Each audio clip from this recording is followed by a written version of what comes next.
ওরা ইন্দাসে আব্দুল হাফিজের বাবাকে নৃশংসভাবে হত্যা করলো ওরা। আব্দুল হাফিজকেও রেহাই দেয়নি, বীভৎস মার তাকে মেরেছে, তার পরিবারের উপর নৃশংস আক্রমণ সংগঠিত করেছে। আব্দুল হাফিজের অপরাধ ছিল, তার অপরাধটা ছিল দিল্লির যন্তর মন্তরে সে শিক্ষার দুর্নীতির বিরুদ্ধে প্রতিবাদে সামিল হয়েছিল এবং কেন্দ্রীয় শিক্ষামন্ত্রীর পদত্যাগের দাবিতে প্রথম থেকে শেষ দিন পর্যন্ত সে আন্দোলনে ছিল।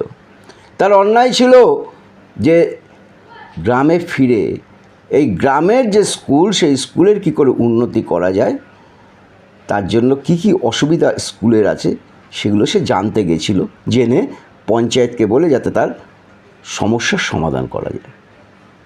আর তাই সে ছিল পাকিস্তানি, সে ছিল জিহাদি ওদের কাছে, যারা নিজেদেরকে রাষ্ট্রবাদী আর দেশপ্রেমী মনে করে।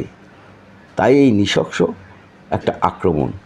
কিন্তু এই আব্দুল হাফিজের যে বয়সী যে সমস্ত ছেলেরা বা মেয়েরা আছে, যারা